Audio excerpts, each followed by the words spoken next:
Hello guys, welcome back to our video. Today we will be ranking each country in Call of War. This will be on the map Historic World War. And so you know, I don't rank these countries by my opinion of I guess your country, if one of these countries is in fact your country. I don't care about real life. I care about Call of War and how fun they are to play and things like that. So let's just get straight into this. Now this tier list doesn't have a place to put all of our countries, somewhere over here, so I have to put them over here, unfortunately. That doesn't matter, we'll still be able to do this. Now let's start off. We'll start off with British India, the British Raj. I think the British Raj is a decent country, especially since 1.5. 1.5 made them pretty strong. They are a solid country, a pretty strong country if they can build up, if they have time. In their specific area, they are a rival of many other countries, but they aren't as strong as China, for example. They do have opportunities to expand into Nepal, Bhutan, Tibet, Afghanistan and so on. So they are a pretty solid country, 80 victory points if I am correct. They start with a pretty small army, but it is good enough for the start. They also have pretty strong economy. If I were to put them somewhere, I would put them in possibly B or C. I don't like that there is an E, but that doesn't matter. Between C and B. Okay, I'm gonna put them at a very low B, a pretty low B. Next, Brazil. Now Brazil has a lot of stuff. They have 130 points at the start. Very small military, but you know, they are the dominant power in the region. They can expand all around, they can take all of South America, and Argentina isn't a rival. Especially if they militarize, they can get much stronger than Argentina. They are a very strong country and a potential world superpower if they build up. They don't even need to expand for that. They can straight up become very strong just by building up their economy. I played Brazil games where I built up my economy up to more than 200,000 tons per day. This is a solid A country. Yugoslavia. Now Yugoslavia is an interesting country. You may get taken out by Romania, Germany, Italy, but you definitely have a chance. And if you get that chance, you can really take Bulgaria, Greece, and dominate the Balkans. You are stronger than Romania. You are the power of the Balkans. Nobody's stopping you other than Germany and Italy, really.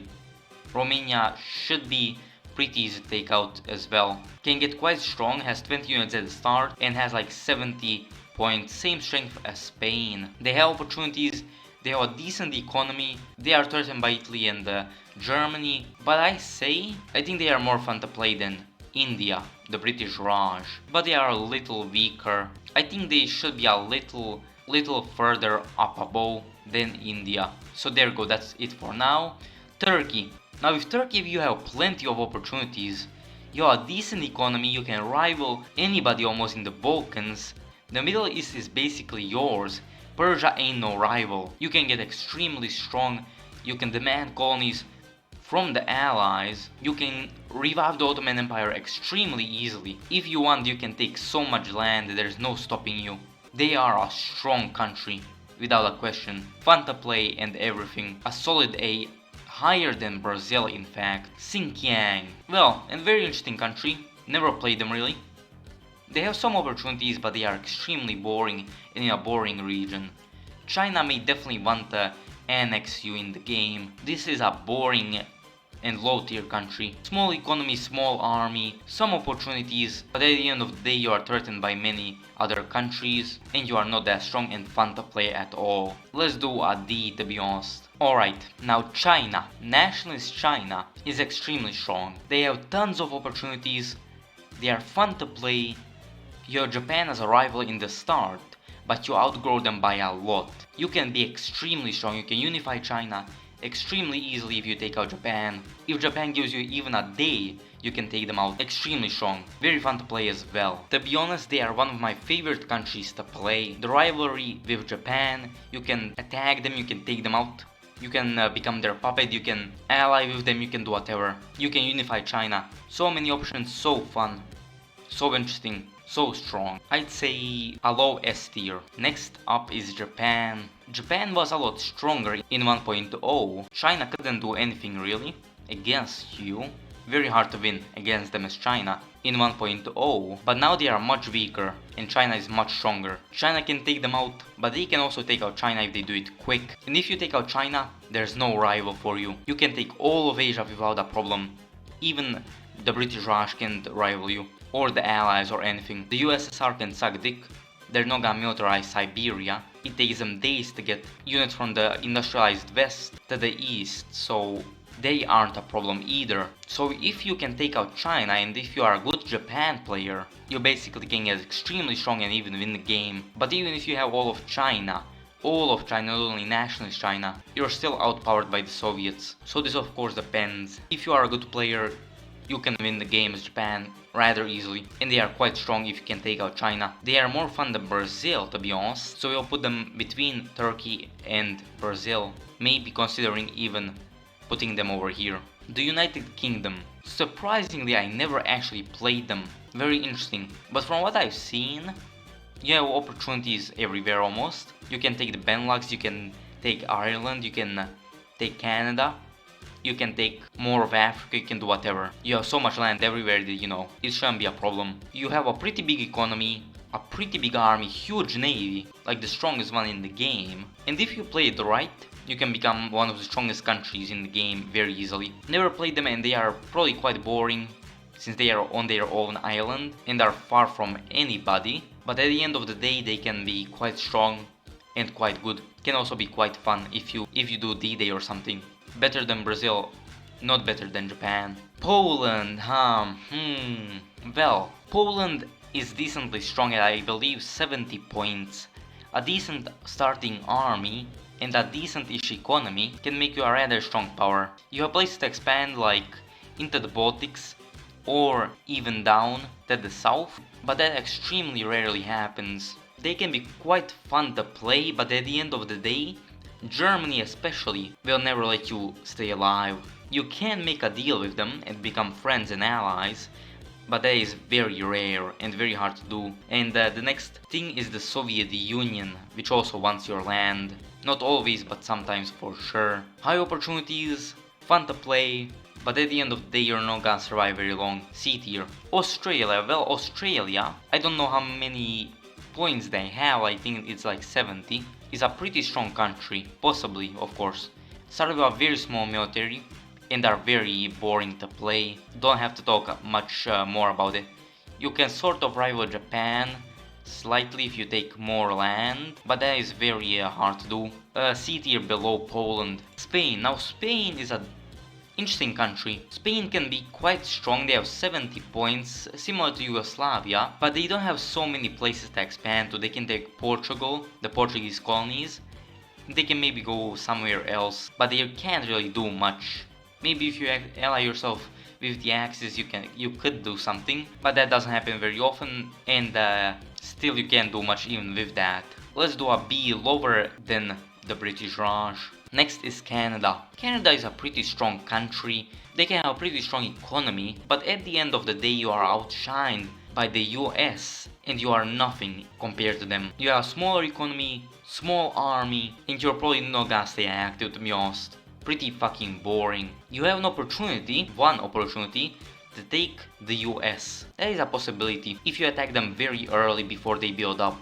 Take their cities and take them out. So I think there are something better than Australia, not better than Poland. They can be something that is. Mongolia. Now Mongolia doesn't do much very often, usually inactive, but they can be pretty fun to play, to roleplay and make the Mongol Empire if you want to. It definitely is a possibility. You can take Tantua and parts of China very easily. If you know what you're doing, you can take out China with Japan or even without their help. So that is very good. Think they have opportunities for sure. It can be fun to play as them, and it can definitely be pretty fucking good if you do the right things. I may definitely make a Mongol Empire let's play.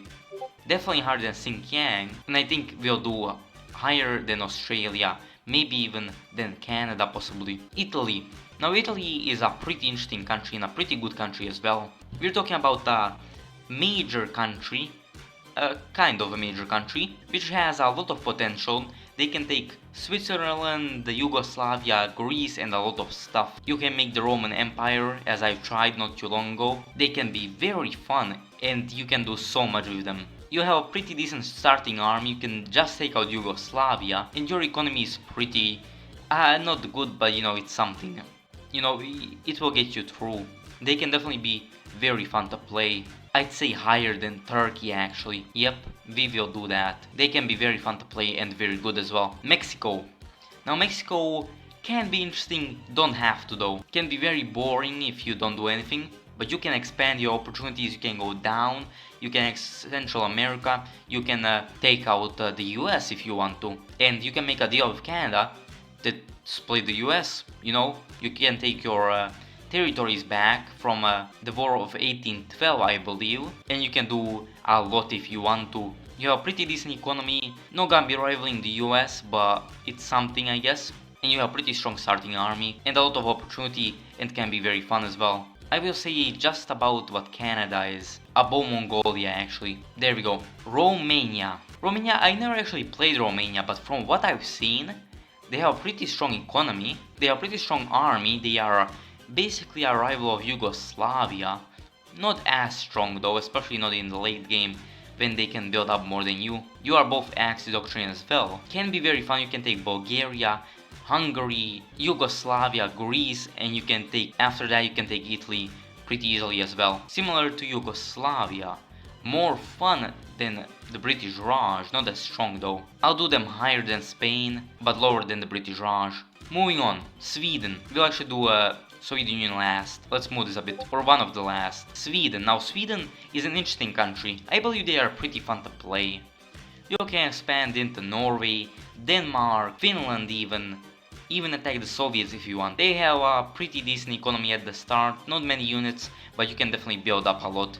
I actually like playing them and building up my economy a lot, make them an economic power.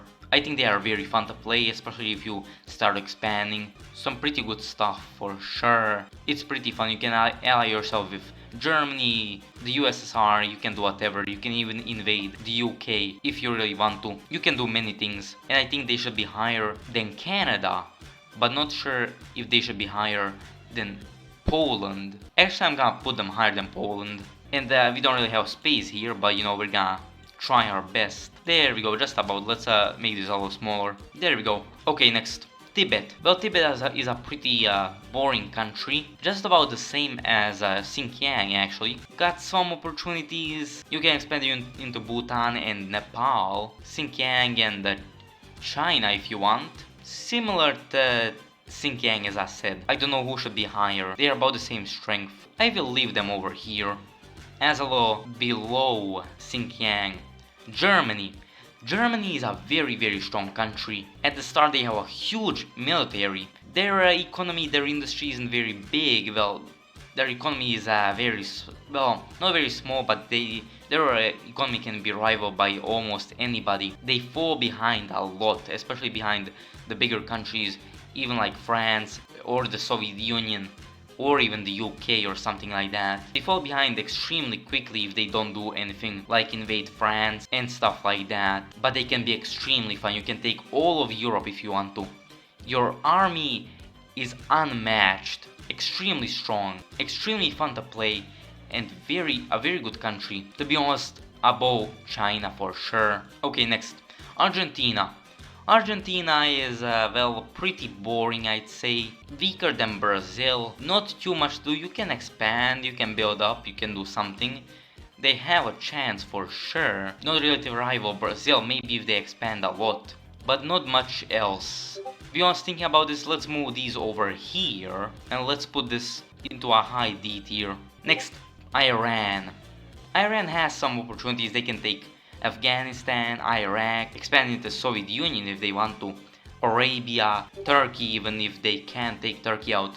Turkey is much stronger than them, but they can do stuff. They can be pretty fun to play as well. I think they're actually rivaling Argentina on this one. Smallish economy, smaller than Argentina's I believe. Very small army, let's put them below Argentina. Next, Manchukuo. Manchukuo can be pretty fun to play. You can take Japan out of China I guess.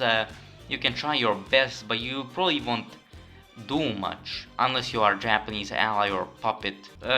Let's say above Iran, below Argentina. Their economy isn't too strong, and altogether their army is pretty small.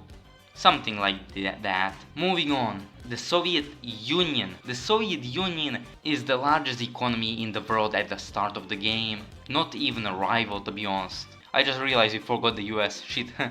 Extremely strong. If you are a good player, a good USSR player, you can prepare for the invasion, for the German invasion of your country, and you can become extremely strong within only about a week. You can become the world's biggest economy. Well, you can be a huge economy, such possibilities. You can expand if you want to. Take Eastern Poland or all of Poland, the Baltics, Romania, whatever you want basically. You can do whatever. You have so much land, so many nations you border that you have so many possibilities to expand if you want to, that is. I usually split Poland with Germany and then take the Baltics, but I find them extremely fun to play. They are extremely strong and they are very fun for me. To be honest, they are probably my favorite country. I'd say, for me, about Germany. Moving on, the US. The United States can be extremely strong, definitely rivaling the Soviet Union in economic power. The Soviet Union at the end of the day is stronger, is a stronger economy, but you can get extremely close. You can expand, although you usually don't, and it's pretty boring up there in North America. Not the most fun country to play. You also start with a small army, but they are a pretty fucking strong country. I'm probably gonna put them here in the A tier, not sure where though. Not as fun as Italy, Turkey, or even Japan. It's between Brazil or the UK. Not more fun than UK. Let's do this. Put them right there. The last country is France. France has a lot of opportunities. They can expand into Iberia, Benelux, Switzerland, Italy, possibly even Germany, even if that's very unlikely. They definitely have opportunities. They also have a lot of colonies, so they can do something there as well. Their economy is stronger than Germany's, and they can definitely have a much stronger economy than Germany. They definitely outgrow Germany over time. It takes a lot of time though, since they have a much smaller army. Although to be honest, they can be very fun to play, just trying to get defenses and just trying to get ready to survive the invasion, the German invasion. It can be very fun to play them. They are a very good country and very fun for sure. A lot of potential, very fun, possibly a very big economy, not too many troops at the start, but it's very fun to play them. I'd possibly put them in very low S tier, above Italy I think. Yeah, I will do that. It can be very fun to play them, so we'll do that. So this right here is my Call of War country tier list. Some of these things can be changed, like Mongolia could go down maybe, or something like that. But I think I counted most of the things and my experiences with these countries, and I think this is about it. So I think this is pretty good. I like this a lot. This is just about the truth. So this is it. If you guys want to make your own tier lists, show me them, what you think, and well, because I definitely like to see that. And well, I mean, thanks so much for watching. We'll end it right here, and goodbye.